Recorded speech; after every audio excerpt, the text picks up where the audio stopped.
So if you prefer to turn your videos off, that's fine, but just to let you know that it will be recorded.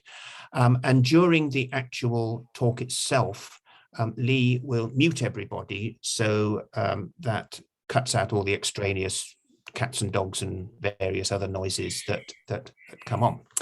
So I'm not going to say much more than to welcome John, our speaker, who is a lecturer, an assistant professor at the University of Tokyo, but we met many years ago when he was doing his PhD at St. Andrews University, particularly interested in theology and literature, and has been editing a volume that is shortly to appear on the relationship between poetry and religion in Scotland, not simply modern, but going right back to the medieval period as well. And I will leave John to say more about that and hand over to you.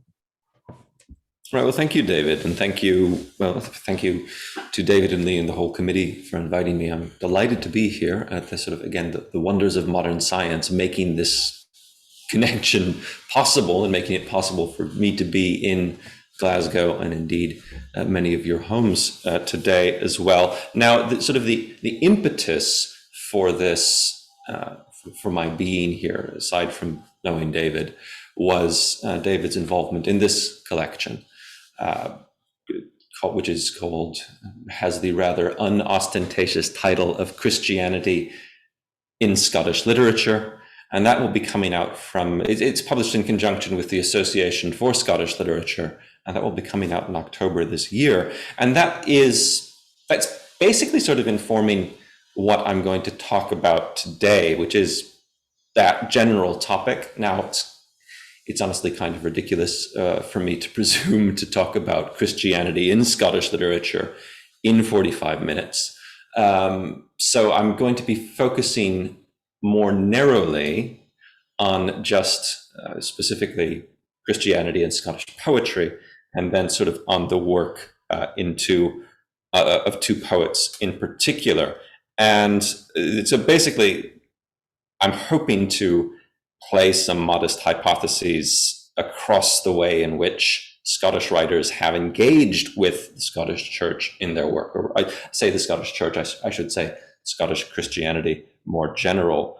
And so to begin, I want to start today with sort of this thinking about the way in which Christianity has been in Scottish literature, both sort of a motivating force and a foil. There's a kind of curious and sometimes hostile symbiosis at work between the two of them. And I want to sort of begin by looking at a poem, or referring to a poem by Hugh McDiarmid, which was his short lyric on John Davidson. Now, McDiarmid was a teenager in 1909 when Davidson, whose poetry he very much admired, took his own life, walking into the sea off the coast of Penzance and drowning. And McDiarmid later said that he quote, felt as if the bottom had fallen out of my world when he learned of the death. And written many years later, this poem addresses Davidson to tell him how, and I quote, something in me has always stood since then, looking down the sand slope on your small black shape by the edge of the sea, a bullet hole through a great scene's beauty, God through the wrong end of a telescope. Now, McDiarmid here describes a profoundly existential moment. This is not the moment of death, but rather the moment of choosing to die, standing or walking by the edge of the sea, balanced between two possible lives, one abruptly ending and the other continuing. It's sort of at this poised on this termination of the shore and the restless expanse of water. It's a tremendously evocative image. Hung thus between two worlds, McDiarmid's imagined memory of Davidson becomes an image of past violence, a rend or tear in a canvas, twisting and distorting a great scene's beauty into a commemoration of tragic evil. It seems a fitting image for the destruction of artistic potential. It is also, I think, an image of theodicy. God viewed through scientific tools, improperly used, becomes a small, monstrous deformity in the landscape, diminished and distant. Yet the association of this God with Davidson and the moment of death suggests, too, that this is specifically the dying God of Christianity. This is, in other words, what McDiarmid is describing here is an impotent and unredeeming crucifixion.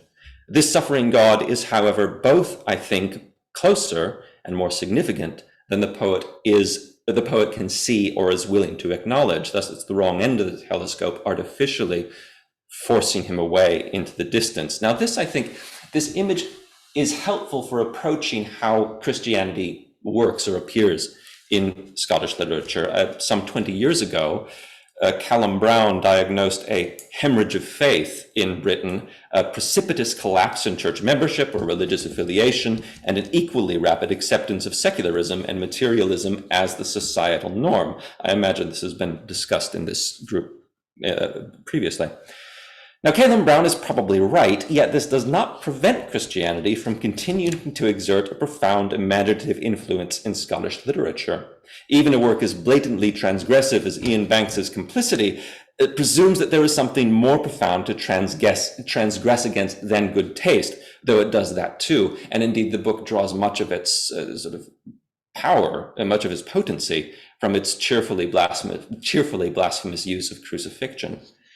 The underlying premise of my talk today, then, and of the collection, which it's sort of this is roughly based on my introduction to the collection, is that Scottish literature exists in dynamic conversation with Scottish Christianity, responding to its images, its doctrines, and its history in fructifying symbiosis, hostile and fructifying, I suppose. My approach takes some inspiration from the poet James McGonigal, and he has a book chapter whose study of negative theology in Scottish poetry is, he says, anchored by a focus on two poets from different generations, one Protestant and one Catholic. Now, I should mention that in my abstract, I did promise to talk about 4 poets today, but had I whirled enough in time, I suppose I could. But I'm going to focus on 2, I think, in more detail. And the 2 poets are George Mackay Brown, who was born 1921 and died 1996, and George MacDonald, 1824 to 1905. And on reflection, I should have named this paper the Twa Doddies. In keeping with the wrong end of the telescope as an image, I'm going to discuss them in reverse chronological order. And with what I hope to accomplish over the next sort of 45 minutes or so together is to demonstrate or trace some ways in which Scottish poetry is a collaborative work, actively engaging poets and readers alike in what the educational theorist Parker J. Palmer has called the community of truth. Whether at the moment of doubt or exhilaration, of birth or of death, the great scene or the bullet hole, this is poetry which presents the reader with a space in which the soul has room enough to struggle with itself between earth and heaven and somehow maintain its difficult balance. Now, George Mackay Brown, he's directly contemporary with Edwin Morgan, 1 year younger. George Mackay Brown is something of a bridge in Scottish literary history between the Scottish Renaissance poets, most notably Edwin Muir, with whom Brown studied, and the post-war poets such as Douglas Dunn, Caroline Duffy, Liz Lochhead, and many others, whom Dunn once called the middle generation of Scottish poetry. Brown eschewed many of the questions of national identity that animated the work of McDiarmid and Muir, albeit in quite different ways, to specifically focus on the local experience of Orkney. He is separated from many of his contemporaries, moreover, by his ardent conversion to Roman Catholicism, which he seems to have, in his literary work subsequent to his conversion, he seems to have taken some inspiration from T.S. Eliot's conversion to High Church Anglicanism, finding similar impetus to develop a distinctly Christianized form of poetic speech and an articulation of Christian belief rooted in a particular place, though in Brown's case, that place is Stromness, rather than Eliot's sort of grand conception of England as he experienced it. Perhaps in consequence, Browne has little of the postmodern urge to concentrate on subjective experience of the individual, except insofar as that experience relates, however dimly, to the cosmic whole. Browne's writings attempt to place Orkney and Orkney's people as a community of individuals within the broad sweep of Christian meta-narrative, as inheritors of a rich and sacred, even sacramental past. Now, in approaching the poetry of George Mackay Browne, you could flip open to pretty much any of his books at random and find something which is theologically interesting, some startling, thoughtful, intriguing way of thinking about Christianity. Today, I'm going to concentrate on his poem, A New Child, ECL, which was written in '93 and which Alexander McCall Smith has called, quote, one of the most beautiful Scottish poems of the 20th century. And it's very hard to disagree with that statement. In it, Browne addresses Emma Catherine Lawson, the infant daughter of a very close friend, and I'm just going to quote part of it, and to ease your following along with the words, let me just share my screen with you here. As you can see, the text there. So this is from A New Child, ECL. Wait a while, small voyager on the shore, with sea pinks and shells. The boat will take a few summers to build that you must make your voyage in. You will learn the names. That golden light is sun, moon, the silver light that grows and dwindles.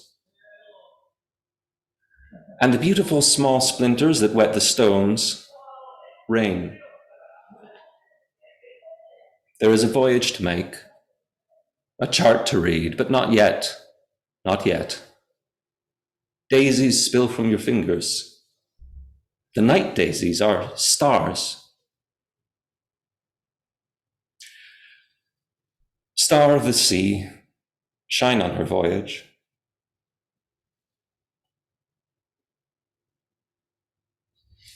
Browne is probably, again, tremendously beautiful, as Smith says, and one of the most lyrical poets to come out of Scotland in I think, the 20th century.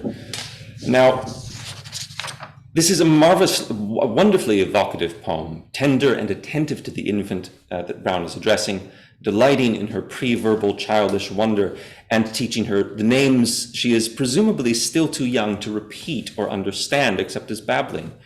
Yet this is also, or perhaps more so, the poem of an older man who knows he will not see the child grow to adulthood or even to verbal childhood. The poem was included in Following a Lark, the 1996 collection of Browne's poetry, which was the last he completed before his death.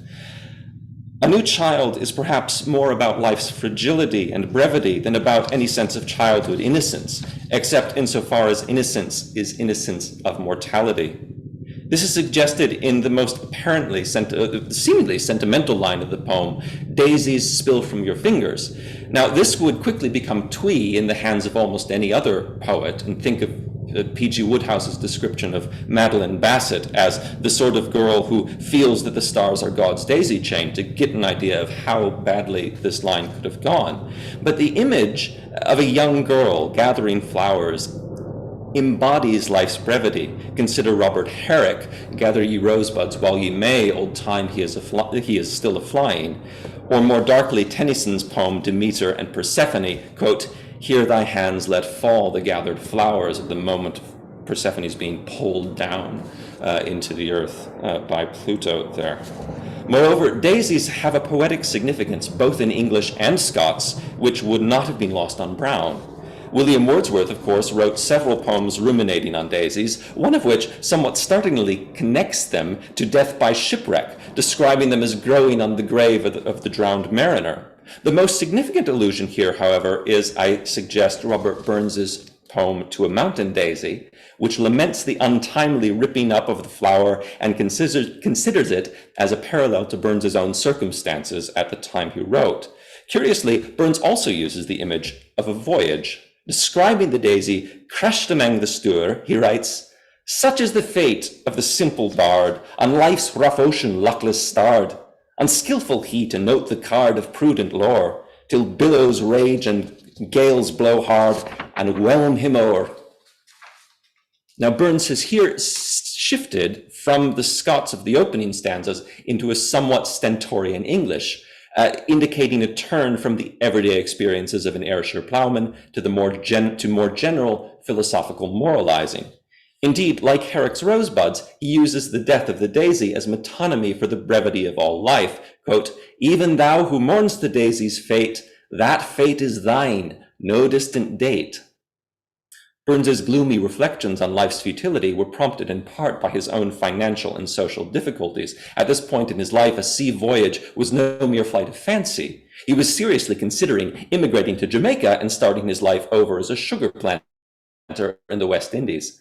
Brown includes this incident in his own poem, Homage to Burns, also collected in Following a Lark, imagining a plantation owner sneering, "Mr. Burns will write no poems in Jamaica." The events of Burns's life surrounding the composition of To a Mountain Daisy were evidently on Brown's mind at the time, making the allusion in A New Child, I think, more likely. Brown even repeats the same striking image of hands spilling flowers in A Homage to Burns, with an old man in Weast asking about Burns, "Has the wild rose spilled over his hand ever like heart's blood?" Spilling seems here to suggest literary creation, the poet pouring his heart's blood into the words on a page, which become as materially real and as deeply rooted in the earth as the wild rose. Now the Homage to Burns ends triumphantly, describing the stone that is chiseled with the words Robert Burns, poet, as it forms from stellar dust in prehistory, slowly gathering from the star swarm, quote, "through chaos, blackness, silence," end quote. The image, though, is not strictly predestination or determinism, at least not in a Calvinistic sense, but rather suggests that a poet has the opportunity to leave their mark on the magnitude of time. The night daisies, Brown tells Emma, are stars. The stars thus become both indicative of immortality and how slight a chance any human has to obtain it. Immortality, moreover, is a plaything for a child, time and space important because of the delight they will bring to a child who happily gathers the names of the stars, then lets them drop when the next trifle catches her attention. The stars themselves, though incalculably older and more enduring than life on Earth, are, after all, still finite, mortal, and will one day collapse and fade like the daisies themselves. Thus, the wonder voyage that Emma will embark on goes, quote, to Turnanog and beyond, out past even the mythological world known to poets, and into, quote, the undiscovered country from whose bourne no traveler returns. The sweetness and poignancy of A New Child is not simply that of an old poet realizing his own mortality, but acknowledging and honoring the realization that this new child, too, is mortal and will eventually take the same deathly voyage. The child is still too young for any such realization, so the poet keeps the knowledge and treasures it in his heart, while teaching the child how to begin to see a world which is beyond the visible and out with time, an eternal now spoken into existence by the poetic word. In speaking the names of things, sun, moon, rain, in giving the child words, the poet is pointing her to the word, the divine logos which became flesh and which is the source of all meaning. As Brown declares in another poem in Following a Lark to a Homme Nouveau poet of 2093, quote, "Language, unstable as sand, but poets strike on hard rock, carving rune and hieroglyph to celebrate breath's sweet brevity." Now, Lyndon Bickett, who has emerged as one of George Mackay Brown's foremost commentators, has argued that after his conversion to Catholicism, Brown attempted in his writings to re-sanctify Orkney, to restore a sacramental engagement with everyday reality, which in his view had been lost through the Reformation and through secularization. Now, this is the theme of Lyndon's chapter in the book, the collection which we've been talking about. And I think it's important to bear in mind when approaching Brown's work that he was not predisposed to a sacramental view of the world. His Floruit coincided, in fact, with Scotland's hemorrhage of faith, a desanctification of culture and land, arguably more radical than anything the reformers attempted. Now, bear in mind that the Covenanters even as they were sort of going through iconoclasm and destroying chapels and so on, still spoke of Scotland itself as the promised land, in this highly elusive language, describing it in sort of in distinctly prophetic terms. So the old forms of worship were being put aside by the Covenanters, but they still clung to this sacred sense of the land itself. The poetic language which Browne devised was a deliberate attempt to reimagine the everyday lives of people in Orkney as infused with divine presence. Thus, many of his poems relate specific events from the life of Christ and the gospel accounts as taking place in and around the Orcadian landscape. And there's a parallel here to Tom Leonard's 6 Glasgow poems from 1967, in which also you're finding the lives of Christ told in sort of broad Glaswegian.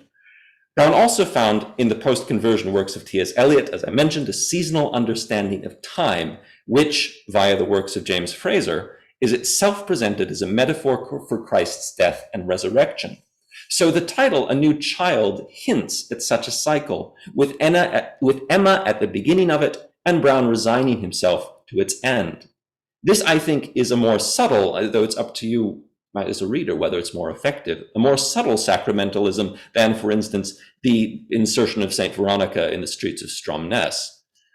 But as the allusion to Burns's Daisy suggests, this sacramentalism requires an active will to see beyond, or perhaps in spite of, the seeming meaninglessness of the birth-death cycle, the loss of an individual back into the soil, or of poems into language unstable as sand.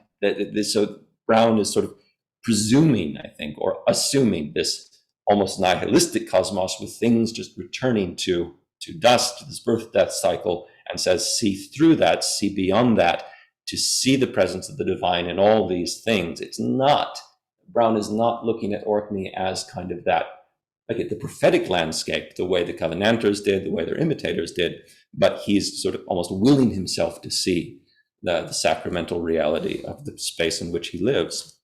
So this, I think, explains the appeal to the Virgin Mary at the end of A New Child, star of the sea, shine on her voyage. Now, Browne appears to have had an affinity for Mary, particularly as Mare Stella, but the prayer is both appeal and challenge. Of course, the better-known invocation of Mary asks for her intercession now and at the hour of our death, again emphasizing the presence of mortality in this poem. The prayer referenced here, the Ave Mare Stella, contains the blunt and startling line, "Prove yourself a mother." The supplicant asks Mary to demonstrate her motherly concern for them by exerting her maternal authority over her divine Son, ensuring that he hears the prayers of the faithful. This is an understanding of motherhood which is consistent with the medieval time at which the poem was written, and in fact there's a chapter about that in the book too, but I will stop giving commercials for the book at this point. Significantly, though, Browne is aware that his own death will be much sooner than Emma's, but it is for Emma that he prays safe passage. This is, on the one sense, an admission that he and the other grown-ups in the baby's life will presumably not be present at the hour of death, having already themselves gone on. More troublingly, perhaps, it implies an anxiety about death, a fearfulness which threads a dark subtext through much of Following a Lark, the sense that voyaging out of time to a paradisal or purgatorial state is still loss of time. Thus, in Agricultural Show, Doonby, another poem in the book, the old men say, "We would plead with winter, barn-bound, for one more furrow time." Even the more ostensibly pious poems in the collection balance against doubt. Lux Perpetua concludes, "By such glimmers we seek you, not see, seek." Seeking may well lead to finding, but the reader is left to infer that from their own store of scriptural knowledge. It is not in Browne's text. This melancholy gives Following a Lark a profound lyricism, as I noted. It also makes the prayer to Mary, star of the sea, at once more doubtful and more urgent. Browne is aware that the world is, quote, "a wheel of dust and fire," and that life and poetry may dwindle to, quote, "only a whisper now and then, a sigh through the skull lost soon among root and rut." So Browne, as the medieval poet he's quoting here, appeals to Mary as queen over chaos, the guiding pole star through the upheaval of a ferocious and untamable element. The world in Browne's poetry is sacramental, the sacred in the everyday, but his is not the divinely ordered cosmos of Dante, nor the promised land of the Covenanters, but is rather much closer to the materialist world of the existentialists.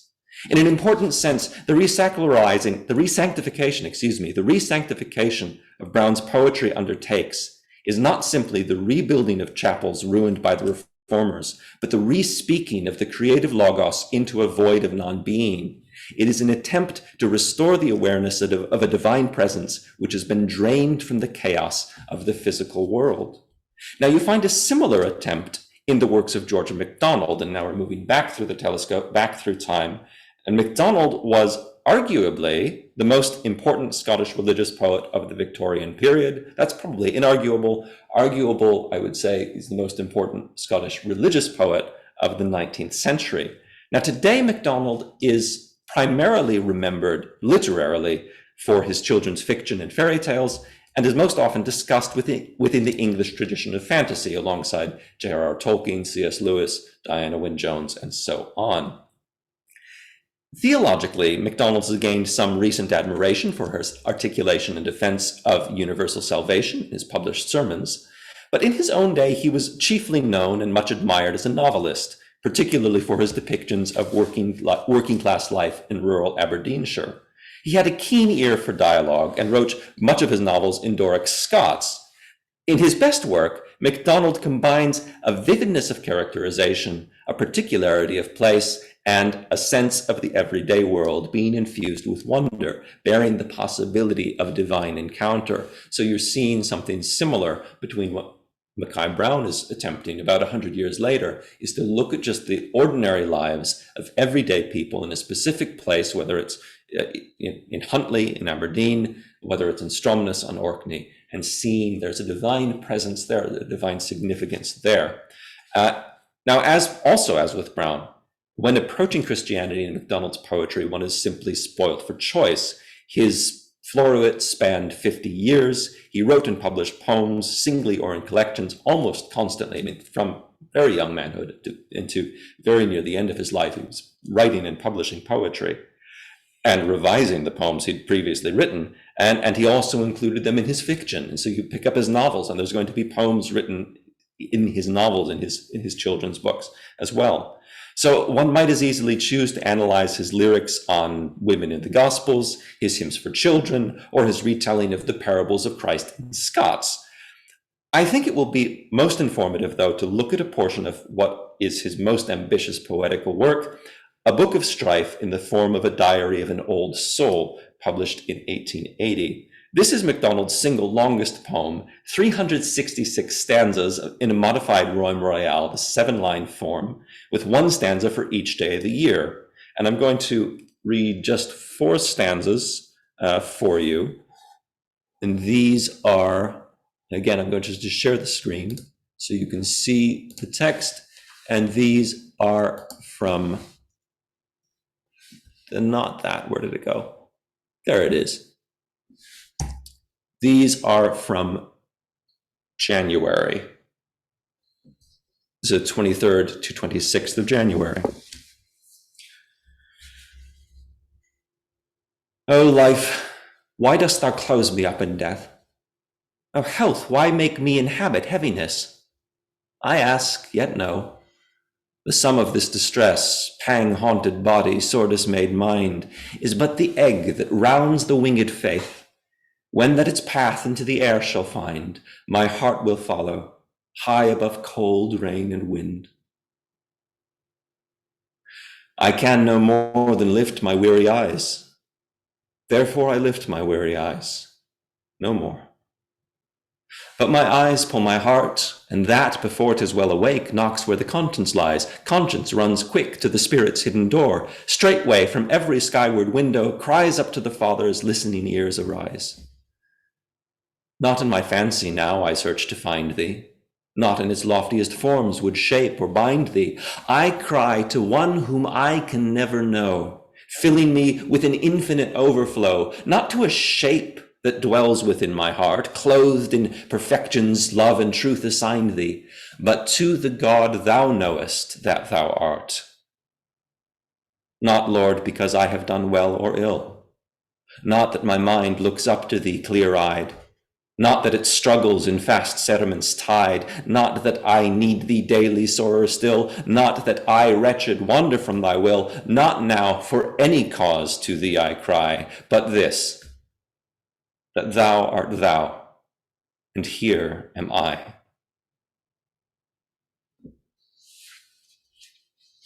MacDonald had a really wonderful sense of the spoken word as a preacher, as a public speaker, and there's a weight, an almost majestic nature to his words, which becomes clear when hearing them aloud, when reading them aloud. He's very much a poet for the ear in that sense.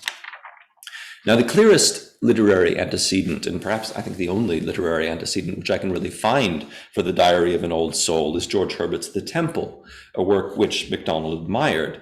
And there seems to be a patterning of MacDonald's poetic language on 17th century verse generally, though whether this is deliberate or simply the result of years of soaking in the works of particular poets is, I think, a matter of speculation.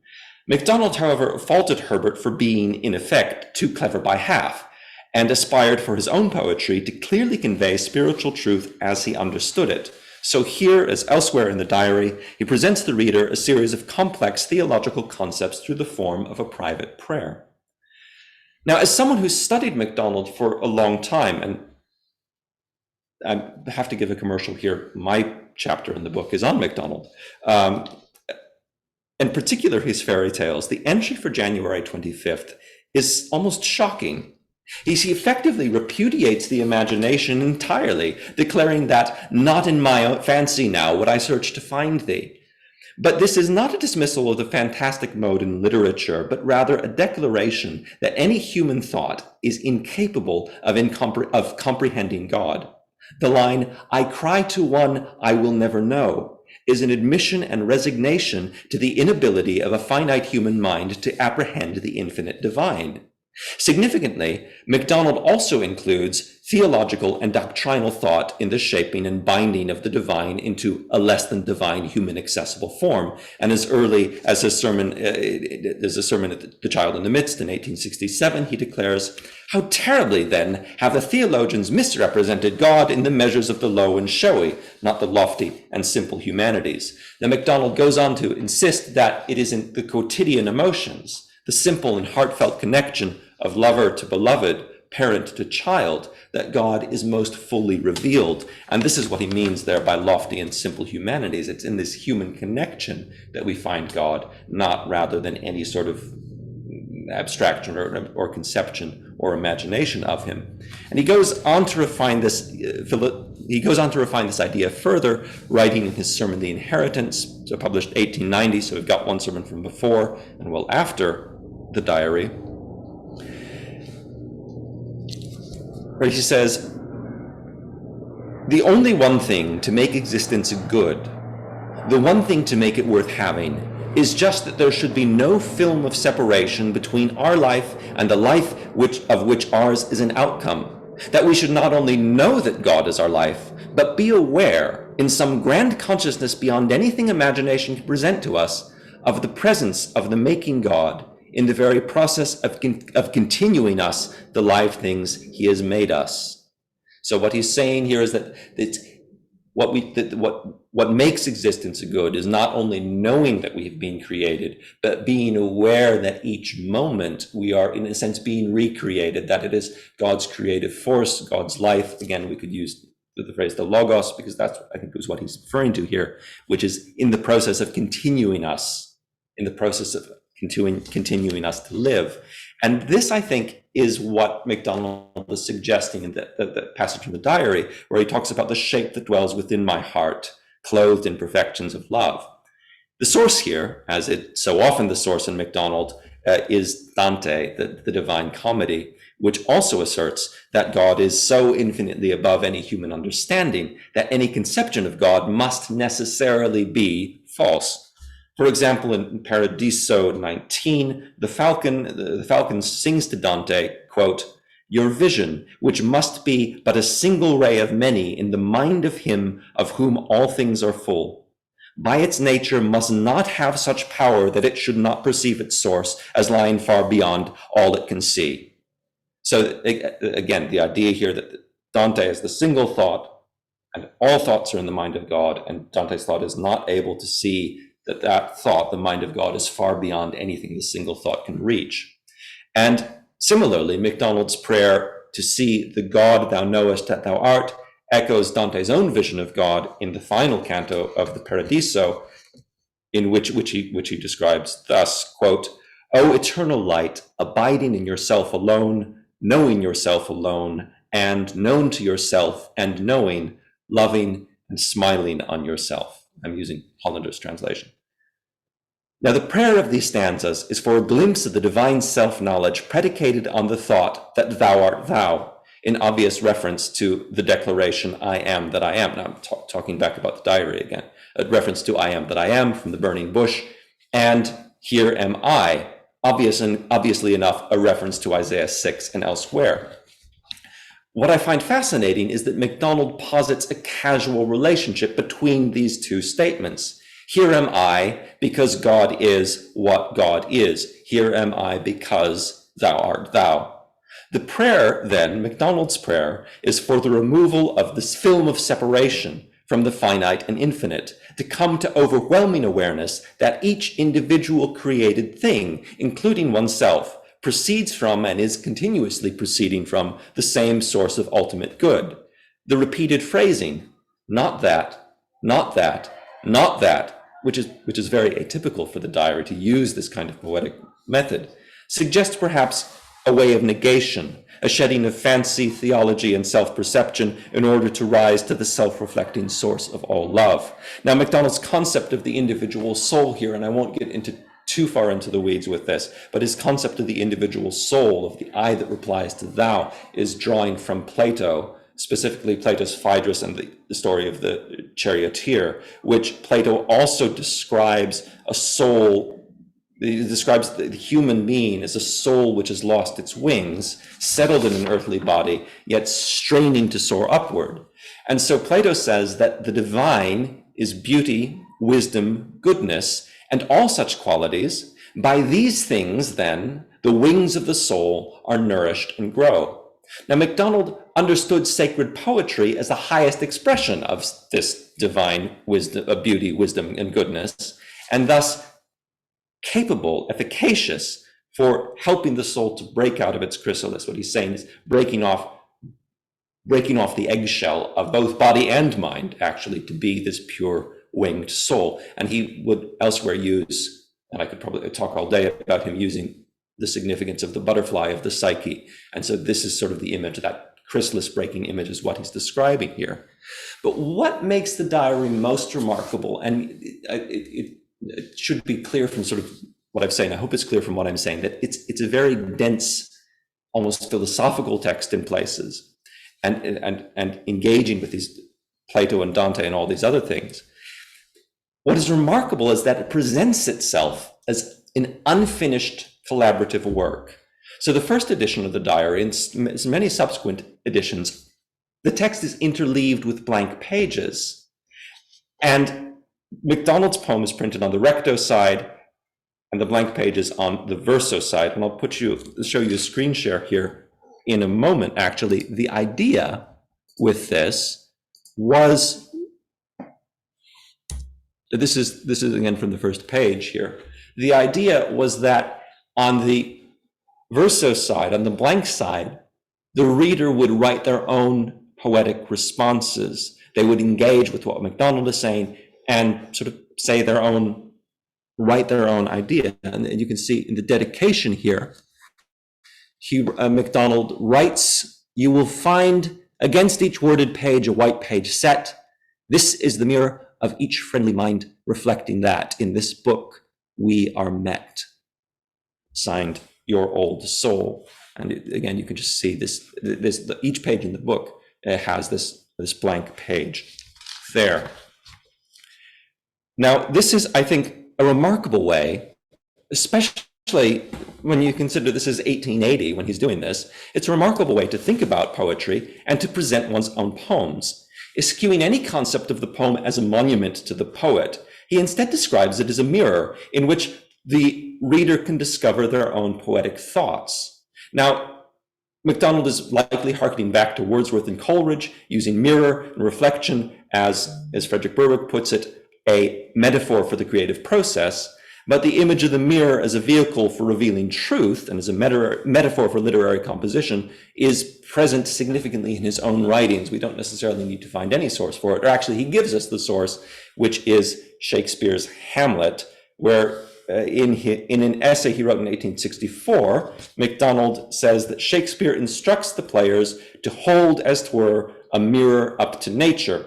Now, everyone must have felt that somehow there is a difference between the appearance of any object or group of objects immediately presented to the eye and the appearance of the same object and objects in a mirror. Nature herself is not the same in the mirror held up to her. Everything changes sides in this representation, and the room, which is an ordinary, well-known, homely room, gains something of the strange and poetic when regarded in the mirror over the fire.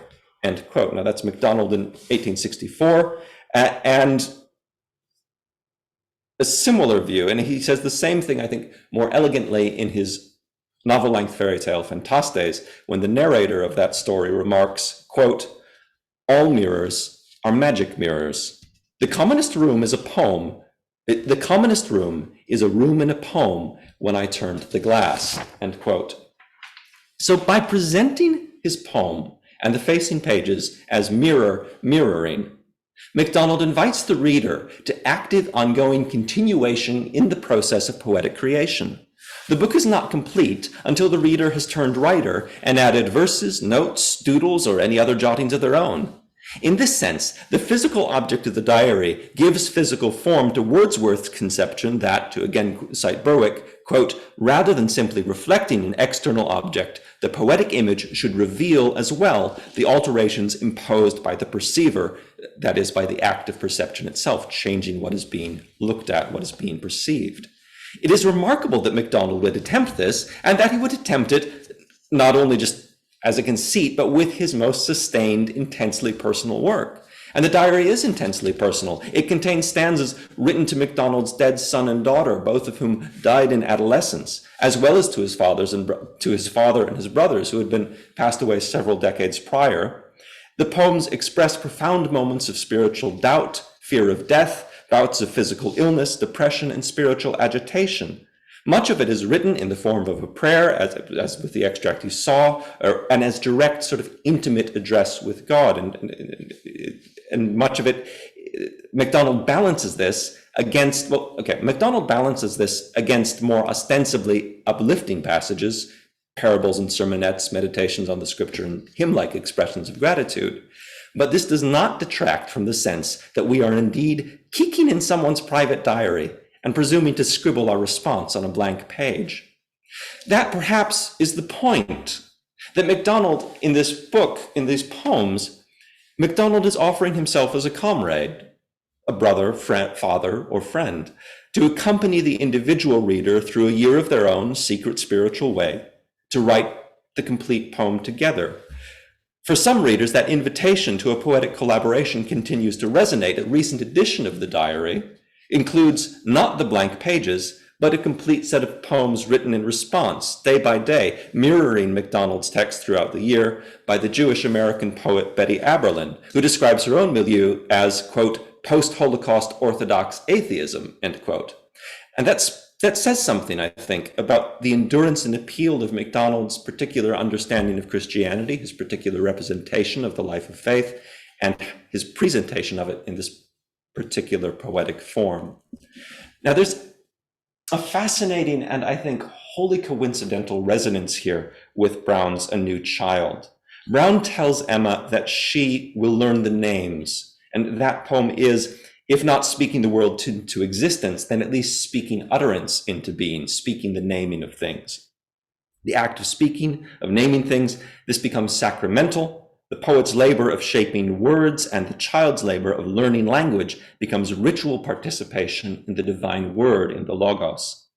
For MacDonald, a book of sacred poetry becomes a communal space, poetry itself an act of a faith community unbound by time, place, or even religion. So in his critical anthology of religious verse, England's Antiphon, published in 1867, he writes, quote, "The vocal utterance or the bodily presence is not at all necessary for this communion. When we read rejoicingly the true song speech of one of our singing brethren, we hold song worship with him and with all who have thus at any time shared in his feelings, even if he have passed centuries ago into the high countries of song." Now, just to conclude, let me cycle back round to where we began with your man Hugh McDiarmid, who in a moment of piqued indignation asked, "Scotland small? Are multiform, our infinite Scotland small? Only as a patch of hillside may be a cliché corner to a fool who cries, 'Nothing but heather,' where in September another, sitting there and resting and gazing around, sees not only the heather, but blaeberries with bright green leaves and leaves already turned scarlet, hiding ripe blueberries, and amongst the sage green leaves of the bog myrtle, the golden flowers of the tormentil shining." And he goes on, of course, to describe the richness of the Scottish hillside in sort of tender detail before harumphing, "Nothing but heather. How marvelously descriptive and incomplete." Now this forms a parallel image to the wrong end of the telescope, a microscope perhaps, to find the multiform wonder of life, even in a draggled corner of a place. Scottish Christianity, too, is, I suggest, multiform and infinite. While today I've only discussed two poets in some detail, I hope that this may suggest how throughout Scottish poetry and Scottish literature more widely, there is a shared feeling and shared struggle, reader and writer together, pondering both the great scene's beauty and the bullet hole, finding blueberries among the heather. At its best, at its most complete, Scottish poetry offers capacious room for doubter and believer alike. If we turn the telescope round, we find it fixed on a moment both of struggle and of creation, a mirroring of time and not time, an invitation to pause and learn the names of the people we find with us, looking down the sand slope. And let me just give the last word here to the bard and tradition bearer, Alistair McIntosh, who also, coincidentally, has a chapter in the book, in this collection, who writes in his poem Scotland, quote, "A person belongs inasmuch as they are willing to cherish and be cherished by this place and its peoples." Thank you. Thank you very much indeed, John. And that's a very rich and engaged talk on Scottish poetry, which has raised all sorts of questions. And perhaps just to sort of get things more conversational. One of the things that strikes me as you were talking is that that kind of bardic tradition, that poetic tradition in Scotland, has a kind of continuity which is curiously distinct from the discontinuities of the Christian church in Scotland. If you think of the kind of, wonderful poetry of the sort of late medieval poets, that sort of courtly Catholic poetry, and then you move into, the particularly Scottish Reformation and the way poetry engages with that seemingly deeply unpoetic tradition, but also the way in which, as an adopted Scot, and very proud to be so, but nevertheless, essentially an outsider, the way religion is continually fragmenting in. There's nothing like churches fragmenting off from one another all the time in sects of one kind or another. And yet poetry seems to sort of represent a kind of continuity, which is or can be deeply Christian, but is also actually much wider than that and much more inclusive, and goes back to, you think of Orkney and the great sort of lost civilization of Orkney. God knows what they believed, and I mean, they must have had a religion, but it's somehow there. and still there in the landscape. So there's that continuity, which is somehow or other able to overcome the discontinuities of Scottish church history. Is that something that is that reasonable? I think that is reasonable. I think that's sort of what I'm getting at with almost in a sense with, if we go back to the first poem that I quoted on John Davidson, this is a conversation between two poets who worked in rather different modes. And I mean, arguably it's a conversation between three poets, because Hugh McDiarmid is, of course, Christopher Grieve. So it's sort of Christopher Grieve in his persona as Hugh McDiarmid, addressing John Davidson, telling him about the teenage Christopher Grieve's experience.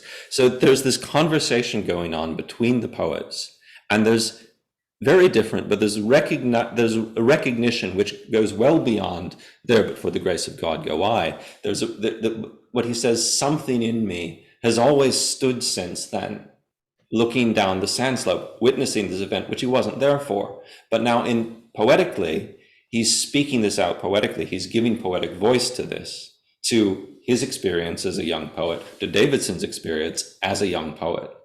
And then sort of enclosing this in a way, preserving this, framing it in a way, and again, this poet speaking this poetic tradition to it, being able to express this. And I think is bringing that tragic and senseless event into this, again, the specific place, that edge of the land and the sea, which is, again, within the Bardic tradition, very important image in terms of crossing over to the other world, crossing into another world, and then witnessing it in poetry. And I'm saying witnessing there in, I suppose, almost the Quaker sense of speaking out what he's seen, being present for that event. And there's that sense, something in me has always stood. Again, you can say that poetic sense, that bardic sense, that again, MacDonald is talking about, where he says, and he's talking about joining in that, the song worship. He says there's that you don't need to be in the same place or even the same time. You can pick up and you can read. He would talk about Sir Philip, he would talk about the poets that he's writing about, the 17th century poets. So you can pick up, you can read this and share in that same moment of singing with them. So there's something out with time, which does, I think, we could approach that from a Christian sense of sort of the cloud of witnesses, the communion of saints, however we want to describe this, but also again that bardic continuity and that passing on of the tradition as well, which again is what Alistair McIntosh's chapter is about, is that how do we pass on this tradition? What is this passing on? And what is that, what Hamish Henderson called the carrying stream?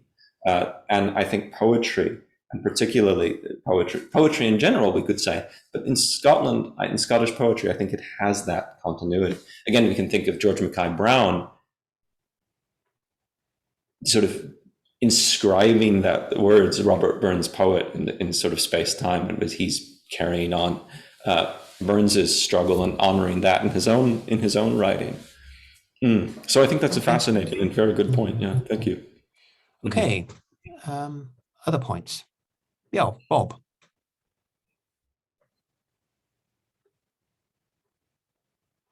Yes, Bob, can we unmute? Yeah, I was trying to unmute. Sorry about that. You're all right. The delay there. Well, first of all, John, thank you indeed for what you said, and indeed the engaging way in which you presented your paper. I could certainly recognize everything that you said in Mackay Brown, not just in his poetry, but in the novels he's written as well. And likewise on MacDonald. So taking that a step further, I'm trying to step out of where I am and who I am. I want to adopt the position, the imaginary position, if you like, of the skeptic who is critical of the line that you've taken. So that when you speak of your author's theological and faith allusions and references, the truth to which you say they are pointing is from the position of the skeptic little more than a romanticist and deluded return to a perspective which has got no reality, which has no reality other than simply the words they're using. Mm-hmm. Mm. I wonder if you might want to respond to that in some way, if it makes sense. Yeah, that does make sense. I suppose to the skeptic, I would say, well, that is as may be, but it was certainly real for them. I mean, this is what, in terms of what MacDonald is saying, in terms of what Brown is saying, this for them, you know, a materialist, the skeptic might look at it and say it's a fairy tale, it's not something they believe. In a sense, that doesn't really affect the point that I'm making, because the question is, how did these poets who did believe very deeply in this case, how did they engage with Christianity? And part of the point is that how do they engage with their faith? And part of the point, which I think would be of interest perhaps, or what I would challenge the skeptic to go back and look at more closely, is the way in which the poetry, the poetic form. I mean, if you're a skeptic, MacDonald's sermons are going to be fairly heavy sledding. If you're a skeptic, actually, probably MacDonald's poems might be fairly heavy sledding as well. But you get into his imaginative writing, and you're going to find he's struggling, he's sort of getting around outside of that sort of conventional ways that we have of talking about religion or anything, and thinking very deeply about what Tennessee Williams called the human problem, and the problem of humanity, and the problem of, you know, just what it means to be, if it means anything.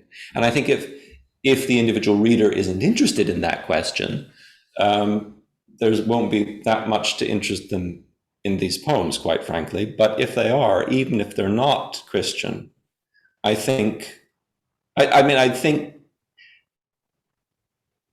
if someone, for instance, is sharing Brown's sort of deep Catholicism, the final line, "Star of the sea, shine on her voyaging," is going to strike one way. If someone's a complete skeptic, complete sort of atheist, no interest in anything, no belief in anything beyond material life, I'd still say they'd have to have a very little in the way of human sentiment not to be moved when Brown is saying, you know, you will learn the names, and that big gold one's the sun, silver one's the moon, and so on. I mean, this is human experience, and these happen to be, in that sense, I would say, look sort of beyond the religious trappings of there to find the carrying stream, carrying not just the religious belief, but a shared experience of humanity, and what that is. So I think that would sort of be my response to the skeptic. But even then, I think, and also I suppose if the skeptic were one of my own students, I would say, again, well, that's as may be, but you can't very well understand Scottish poetry if you're not paying attention to Christianity, because even someone as sort of bristlingly atheist or as bristlingly skeptical as Hugh McDiarmid is pulling back to God and the origin of being and struggling within his writing. There needs to be an understanding of that to approach the subject. So I'm not sure if I'm quite getting at the heart of your question, but those would be some ways that I would sort of try to wriggle away from that particular line of argument. No, I think I found that extremely helpful, and indeed you have addressed the heart of the question. So thank you very much indeed for that. Thank you. Thank you, Bob. Yes, Catherine. Catherine? Yes. Yeah, thank you, John. That was very interesting. And I'm working at the moment on a French poet who I would say uses the landscape in a sacramental way. I'm just wondering if you could say the same about some of the poets you're looking at, whether the Scottish landscape is intrinsic to their sacramental sense. And the obvious question then is, what elements of the Scottish landscape are, if you like, present as sacrament in their work? For George Mackay Brown, absolutely, and absolutely. That's a large part of what he's trying to do. I mean, Lyndon Bickett writing about this has convinced me is that he's trying to sort of reconsecrate, I think is the word I was looking for as I was giving the talk, reconsecrate the landscape, or acknowledge rather the consecration that was there.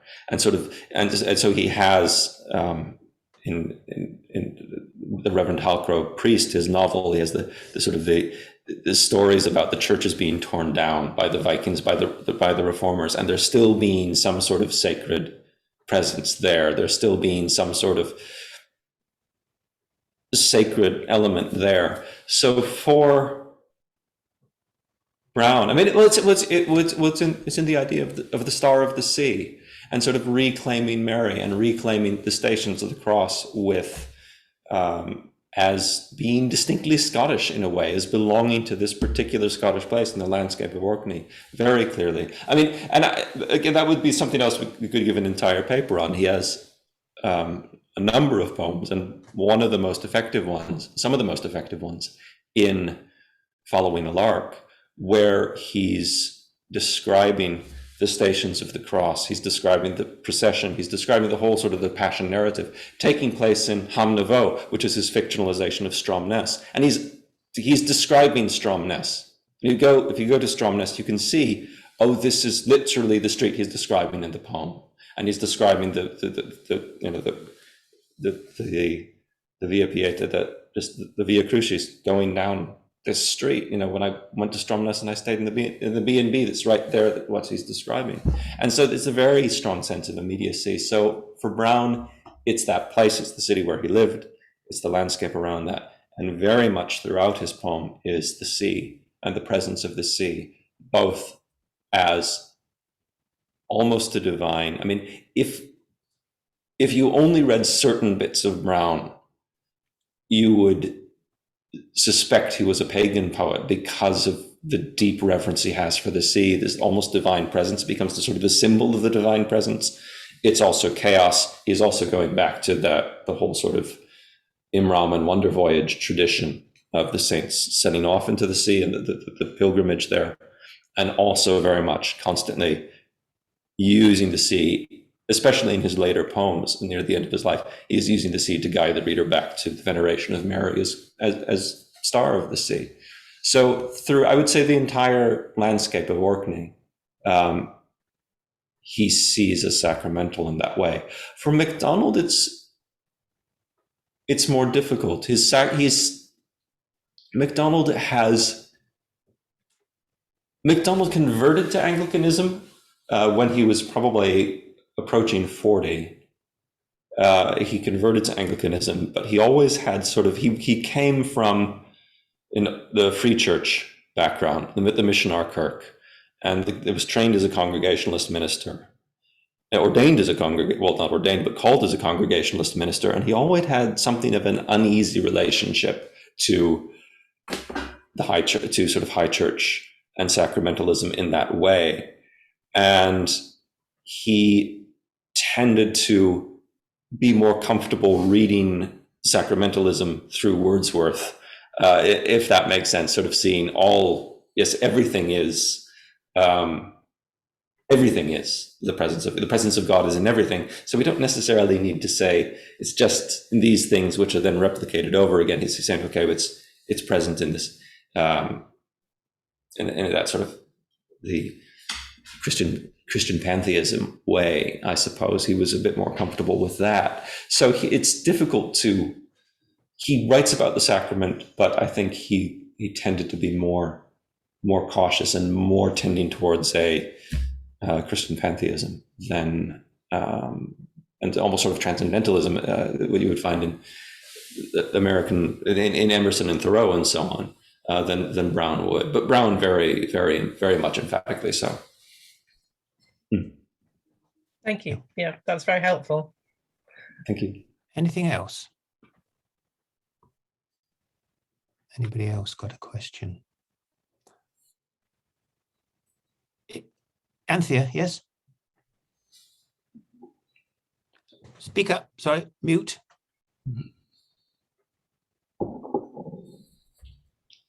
Not like me to be mute. No, no, indeed. I say no You're more. not supposed to Carry agree with me. Carry on. I'm fascinated by the whole idea of a blank page. And I've often thought, I mean, I think now what a wonderful idea it is, because I've often thought when at my simple attempts at writing poetry, when I need to, I get the urge to write something because ordinary language doesn't do. And I think this is brilliant, because then I want to know, what would somebody else make of what I've written? So it would lovely to be able to have that. Is that the sort of the reason for sort of introducing something like that? Well, I think so. I'm not sure if we have any. I'm not sure in terms of in MacDonald's papers or anything, if there's any record of why he did it that way, other than what he says in the dedication there. But I think very much he wanted to engage anyone who liked the poems in that collaborative act. And so that's what he's saying, that because what he says in the earlier essay, we can join in anyone's song worship, in anyone's poetic worship, regardless of space and time. I think he wanted to sort of concretize that, or rather make that possible and make that an invitation in a way. And he doesn't really give any directions on what to do with it. I mean, you could just sort of doodle in the margins. Betty Aberlin, for the White Pages poems for her collection, I believe she actually spent a year doing it, and just day by day wrote a response and made it sort of a daily habit. But you could have the book and just write something over the years as time struck you. He really doesn't give you any guidance as to how to use it. I think he just himself realized sort of the potency of having a blank page there, someone saying, yeah, just write, you can write on it, and here's something you might want to write about, and is just wanting to let that happen creatively. And also too, I would say, because there's the other sort of main theological idea that's running through is, and that you can see that in sort of on the first page, the January 2nd entrance. He says, a dim aurora rises in my east. He specifically uses the term aurora, and he's referring to the, I think, 16th century Dutch mystic Jacob Boehme, who was an author that he profoundly admired and who wrote the book Aurora. And in that book, in the introduction to that book, Boehme says, people who understand what I'm going to say, who it resonates in their spirit, will understand, and they will get what I'm trying to say, and it will make sense, and they'll read the book and appreciate it. Other people won't, and that's okay. I'm writing to the people who understand. And MacDonald sort of took that, perhaps more than he should have, but he took that as a guiding principle in his own work. And so he really, I think, with the diary, he's saying, okay, right, these poems are here, and if you like them, if they speak to you, we'll just write something on the other page. It's fine. If not, it's for the people who have that kind of sympathy with what he's trying to communicate, what he's trying to say. And it really there's some fascinating passages in there. Like the one I read. It's and again, I just have to emphasize how strange it is, because this is his longest poem. This is a major work, and then he's like, yeah, it's only half finished. You just random person buying it, go finish the other half. Imagine Ezra Pound doing that with the cantos. It's like you write your own canto on the other side, and we can all do this together. It's completely sort of separate from how we think about sort of published poetry, but at the same time, going back to what David said, it is kind of honoring or recognizing the carrying stream in a way, that all of us sort of stepping into this unified flow at some level. Yeah.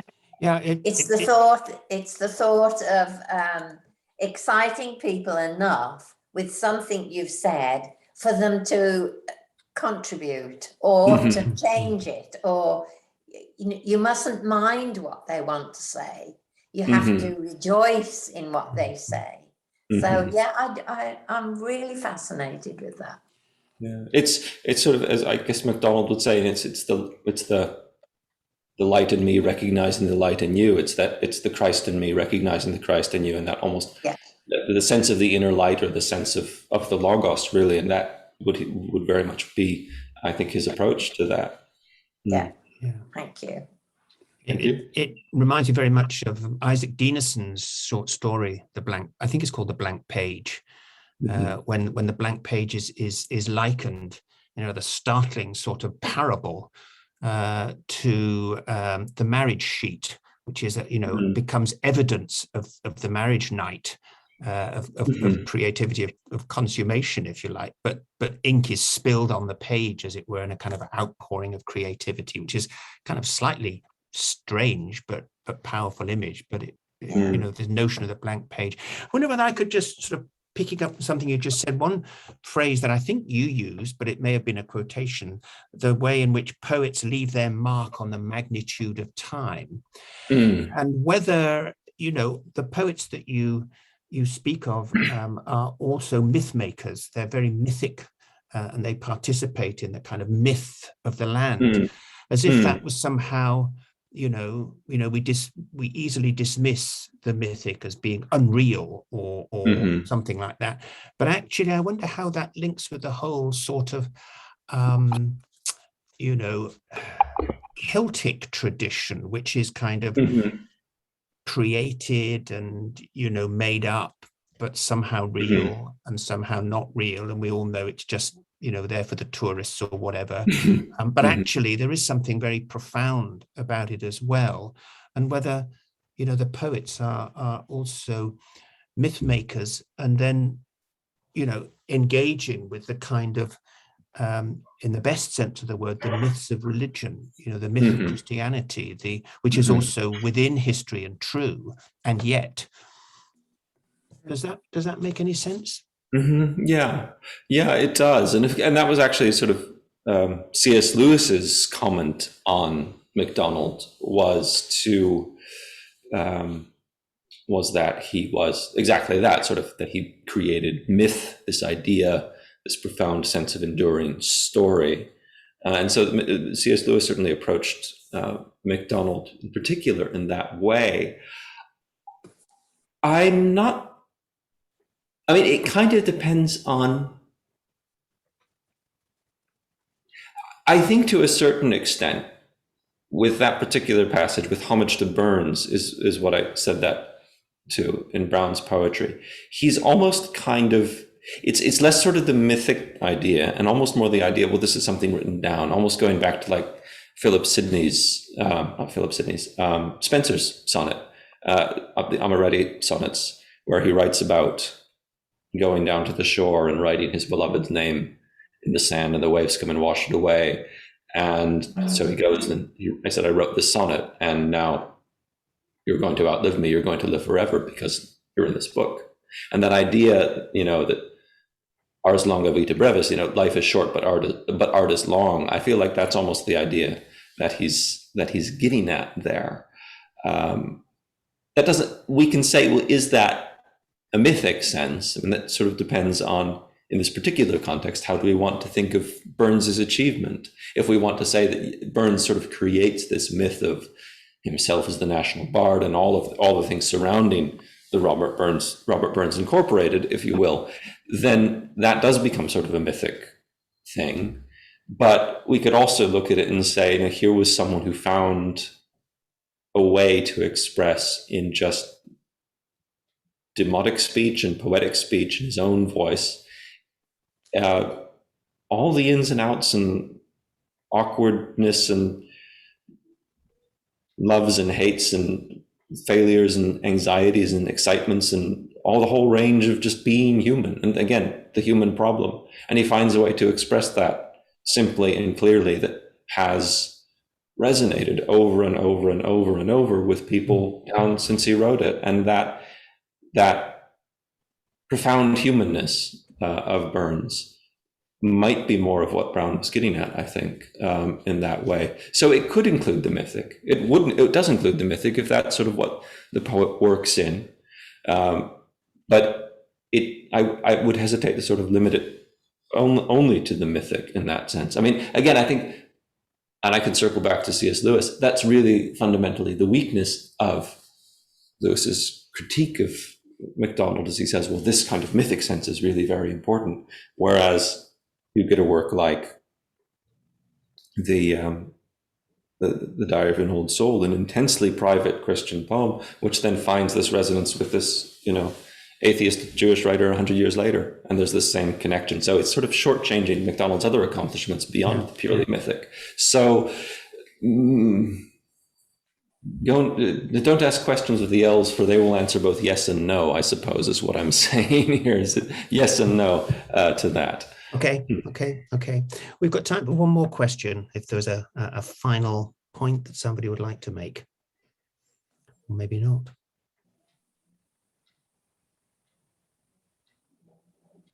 Are we okay? Yes, Bob, come back again. Mm-hmm. Bob? Yep, trying desperately to unmute. Unsuccessfully yet again.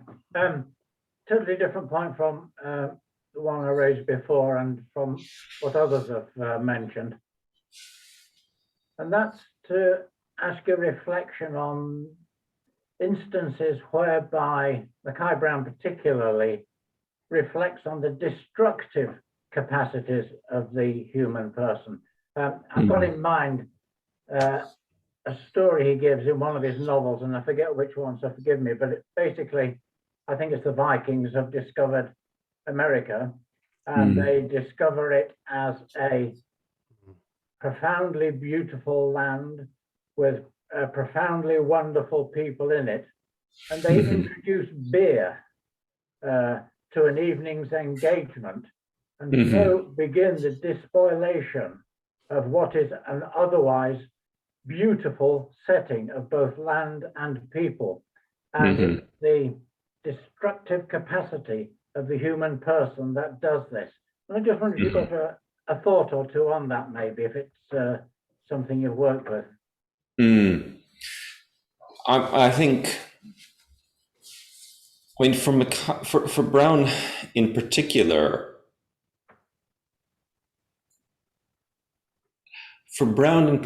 I think that destructive element did. You're right to note it did trouble him, and he does deal with it more forthrightly in the poetry, and especially I would say in Following a Lark.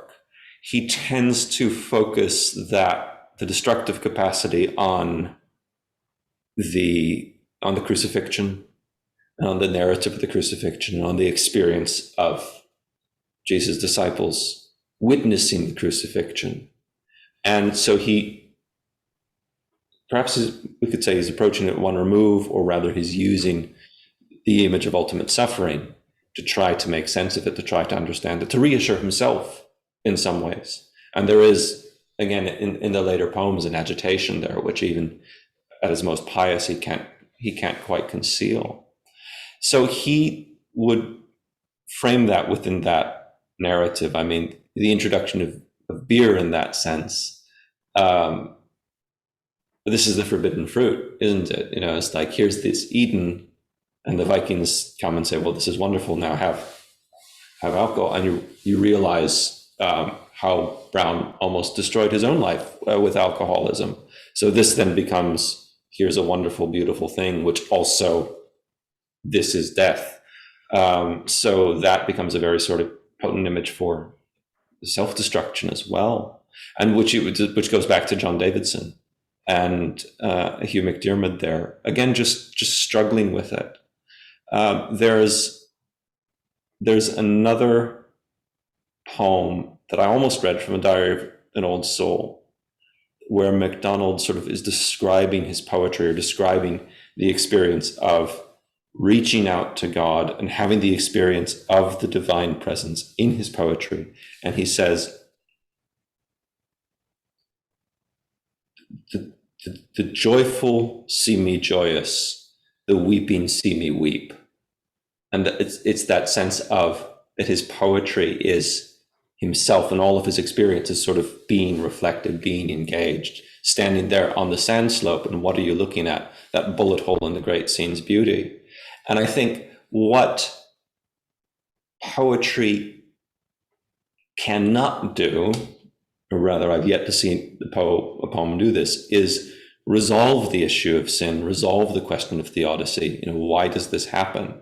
But what it can do, perhaps as well as any other art form, is to allow us to feel that, to feel the horror of that, to feel the agony of that, to participate in that, to be, mutes an audience to this act, if you will. And through that, sort of come to our own reckoning with it, even if our own reckoning with it doesn't get much farther than saying, this is horrible, at least we've said that.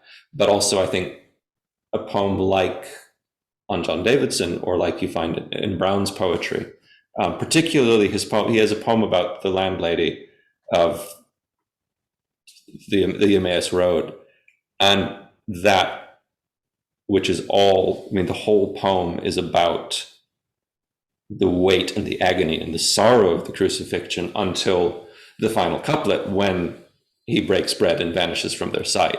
And so it's both the recognition and the disappearance at the same time.